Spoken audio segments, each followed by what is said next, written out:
इस वीडियो और एडवोकेट सुबोध गुप्ता के चैनल का उद्देश्य समाज में कानून की जागृति पैदा करना है। यह वीडियो ना तो कोई विज्ञापन है और न ही प्रत्यक्ष या अप्रत्यक्ष रूप से कोई आमंत्रण। वीडियो में कही गई बात कानूनी सलाह नहीं है और न ही एडवोकेट सुबोध गुप्ता इसकी पूर्ण सत्यता और प्रामाणिकता का दावा करते हैं। यह वीडियो अगर शिक्षाप्रद लगे तो लाइक, सब्सक्राइब और शेयर करना मत भूलें। जय हिंद। दोस्तों, आज बात करूंगा लॉ ऑफ इस्टॉपल की। लॉ ऑफ इस्टॉपल को सरल भाषा में हिंदी में कहते हैं ना मुकरने का सिद्धांत, या मुकरने से मनाही का सिद्धांत कहा जाएगा तो शायद ज्यादा ठीक रहेगा। अब ये सिद्धांत कहाँ लागू होता है और आपको और एक आम आदमी को ये क्यों समझना जरूरी है, इसकी चर्चा करता हूँ। आम तौर पे एक व्यक्ति, कोई भी आम व्यक्ति तरह तरह के एग्रीमेंट अपने पूरे जीवन काल में साइन करता रहता है। आपकी नौकरी लगनी है तो कोई ना कोई एग्रीमेंट साइन होगा, जिसे अपॉइंटमेंट लेटर या एम्प्लॉयमेंट कॉन्ट्रैक्ट बोलेंगे। आप कोई प्रॉपर्टी खरीदोगे तो एग्रीमेंट होगा, बेचोगे तो एग्रीमेंट होगा, और इसके अलावा भी कोई व्यापार करोगे तो एग्रीमेंट होगा, तरह तरह के किसी की एजेंसी लोगे तो एग्रीमेंट होगा। इंसान की जो जिंदगी है वो तरह तरह की एग्रीमेंट से घिरी हुई है। अब समस्या ये पैदा होती है कि जब हम एग्रीमेंट या कोई भी कॉन्ट्रैक्ट या कोई भी दस्तावेज या कोई भी स्टैम्प पेपर साइन करते हैं, तो जो हमारे सिग्नेचर हैं वो जहां पे आपने एक बार टिका दिए, एक बार आपने कर दिए, तो बाद में फिर लॉ ऑफ इस्टॉपल लागू हो जाता है। बाद में मुकरने से मनाही का सिद्धांत लागू हो जाता है कोर्ट में। और जब कोर्ट में मैटर जाता है तो दूसरे पक्ष का वकील, आए दिन मैं ये लाइन सुनता हूं कि जनाब ये देखिए क्या लिखा है, जनाब ये देखिए क्या लिखा है, और ये साइन इनके हैं, ये खुद ही मान रहे हैं। तो जनाब ये देखिए क्या लिखा है, ऐसा करके दूसरे का वकील उस कागज को, उस स्टैम्प पेपर को, उस एग्रीमेंट को कोर्ट को दिखाएगा। फिर बताएगा ऑनरेबल कोर्ट को कि देखिए जनाब इस एग्रीमेंट की क्लॉज नंबर 7 में ऐसा लिखा हुआ है, अब वर्बली ऐसा बोल रहे हैं।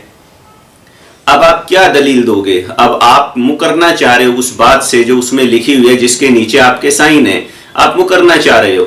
आप क्या कहते हो? आम आदमी क्या कहता है? आम आदमी 5-6 बातें कहता है। या तो कहता है कि मैंने तो खाली एग्रीमेंट पे साइन करे थे, बाद में लिखा गया है। या कहता है कि मैंने तो पढ़ा ही नहीं था। या कहता है कि भाई इसने मेरे से धोखे से साइन करवा लिए। या कहता है इसने मेरे से जबरदस्ती साइन करवा लिए, मुझसे डरा धमका के साइन करवा लिए। या अंत में कहता है कि भाई ये साइन ही मेरे नहीं है, फर्जी है, चलो साइन से ही मुकर जाते हैं। अब ये सारी जो बातें आप अपने डिफेंस में, आप अपने बचाव में लेंगे, अगर कोई डिस्प्यूट हो गया आपका, तो ये सारी बातों को सिद्ध करने का जो बर्डन है ना, वो भी फिर आपके ऊपर ही आएगा। क्योंकि अगर कानून ये कहता है, अगर आप किसी डॉक्यूमेंट का कोई एग्जीक्यूशन हुआ, उसे मान रहे हैं कि हाँ भाई ऐसा ऐसा हुआ था, लेकिन मेरे से फ्रॉड हो गया, मेरे से गलती हो गई, सामने वाले ने मुझे डरा धमका के करा लिया, तो इन सब तथ्यों को सिद्ध करने की जिम्मेदारी भी आपकी है कि ऐसा कैसे हुआ। और इनको सिद्ध करना, यकीन मानिए, बहुत ही मुश्किल है।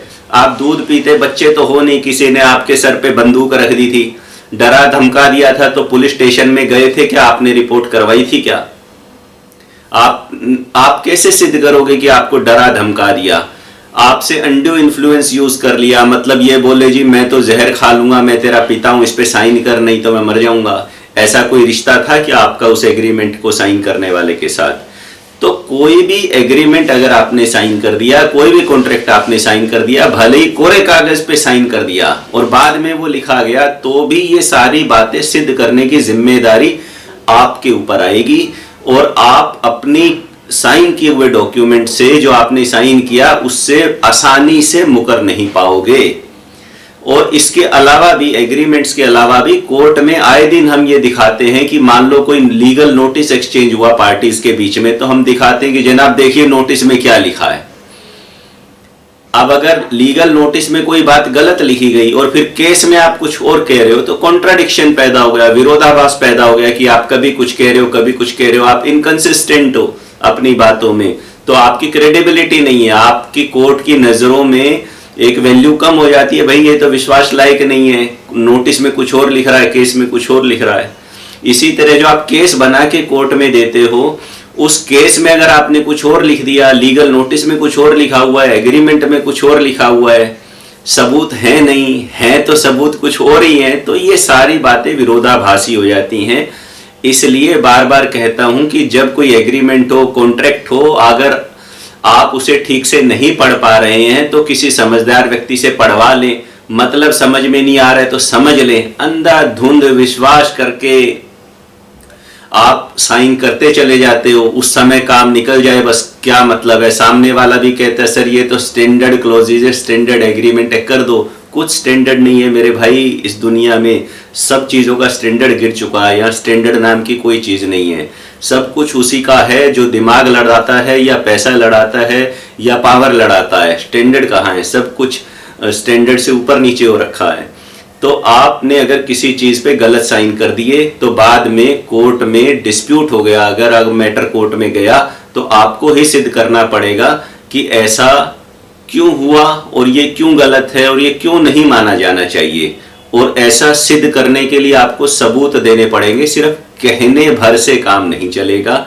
और जो सबूत देने पड़ेंगे वो इतने स्ट्रोंग होने चाहिए, इतने पुख्ता होने चाहिए कि कोर्ट उनको माने कि हाँ भाई ये वैलिड सबूत हैं। और इन हालातों और तथ्यों के मद्देनजर रखते हुए, जो कि फिल्मों में डायलॉग आता है कि हम ये कह सकते हैं कि भाई ये जो एग्रीमेंट हुआ, ये जो कॉन्ट्रैक्ट हुआ, ये जो सिग्नेचर लिए गए वो ज़बरदस्ती में लिए गए, दबाव से लिए गए, इसकी अपनी इच्छा नहीं थी, या इसके साथ फोर्जरी हुई, या ये साइन इसके हैं ही नहीं, वगैरह वगैरह वगैरह। तो हमेशा साइन करते समय सोच समझ के किसी भी चीज़ पे साइन करें। विश्वास पे ऐसा ही होता है, ऐसा ही चलता है भाई साहब, कोई फर्क नहीं पड़ता, हम बैठे हैं ना, इन बातों में मत आना।